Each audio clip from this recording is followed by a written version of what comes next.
চাঁপাইনবাবগঞ্জ জেলার গোমস্তাপুর উপজেলায় নানার সাথে তাফসীর শুনতে গিয়ে নিখোঁজের ২ দিন পর ধানক্ষেত থেকে শরীফা খাতুন ০৬ নামে এক শিশুর মরদেহ উদ্ধার করেছে গোমস্তাপুর থানা পুলিশ। রবিবার ৫ এপ্রিল বিকেলে গোমস্তাপুর উপজেলার মকরমপুর এলাকার একটি ধানক্ষেত থেকে তার মরদেহটি উদ্ধার করা হয়। নিহত শরীফা খাতুন হলেন গোমস্তাপুর উপজেলার বাঙ্গাবাড়ি ইউনিয়নের যোগীবাড়ি গ্রামের শহীদুল ইসলামের মেয়ে।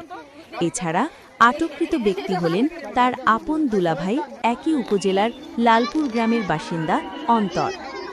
পারিবারিক সূত্রে জানা যায়, নানার সঙ্গে তাফসীর মাহফিলে এসে গত শুক্রবার বিকেলে নিখোঁজ হয় শরীফা খাতুন। পরিবারের সদস্যরা অনেক খোঁজাখুঁজি করে না পেলে শনিবার গোমস্তাপুর থানায় সাধারণ জিডি করেন নানা আব্দুল করিম।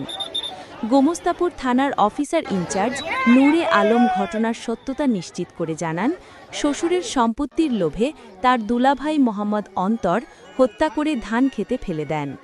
পুলিশ নিখোঁজ শিশুর রহস্য উদ্ঘাটনে নেমে রবিবার দুপুরে সন্দেহভাজন হিসেবে শিশুটির দুলাভাই অন্তরকে আটক করে জিজ্ঞাসাবাদ শুরু করেন। জিজ্ঞাসাবাদের এক পর্যায়ে মোহাম্মদ অন্তর শরীফা খাতুনকে হত্যার কথা স্বীকার করেন। পরবর্তীতে তার দেওয়া তথ্যের ভিত্তিতে রবিবার ৫ এপ্রিল বিকেলে মকরমপুর এলাকার একটি ধানের জমি থেকে শিশুটির মরদেহ উদ্ধার করা হয়। আটক অন্তরের বিরুদ্ধে আইনগত ব্যবস্থা গ্রহণ করে গ্রেপ্তার দেখানো হয়েছে।